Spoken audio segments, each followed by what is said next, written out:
രാഹുൽ മാങ്കൂട്ടത്തലിന്റെ രാജിക്ക് പിന്നാലെ യൂത്ത് കോൺഗ്രസിന്റെ പുതിയ അധ്യക്ഷൻ ആര് എന്നതിൽ സംഘടനയിൽ ചർച്ചകൾ സജീവം. നിലവിലെ സംസ്ഥാന ഉപാധ്യക്ഷൻ അബിൻ വർക്കി അധ്യക്ഷ പദവിയിലെത്തുമെന്നാണ് സൂചന. എന്നാൽ ഒറ്റപ്പേരിലെത്താൻ നേതൃത്വത്തിന് കഴിഞ്ഞിട്ടില്ല. സംസ്ഥാന അധ്യക്ഷ തെരഞ്ഞെടുപ്പിൽ ഐ ഗ്രൂപ്പ് നോമിനിയായി മത്സരിച്ച അബിൻ വർക്കിക്കാണ് സാധ്യത കൂടുതൽ.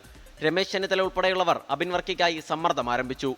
യൂത്ത് കോൺഗ്രസ് ദേശീയ നേതൃത്വത്തിലേക്ക് തെരഞ്ഞെടുക്കപ്പെട്ട ബിനു ചുള്ളിയിലിന്റെ പേരും സജീവമായി ഉയർന്നു കേൾക്കുന്നു.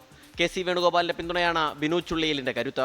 KSU മുൻ സംസ്ഥാന അധ്യക്ഷൻ KM അഭിജിത്തിനായി ഒരു വിഭാഗം രംഗത്തുണ്ട്.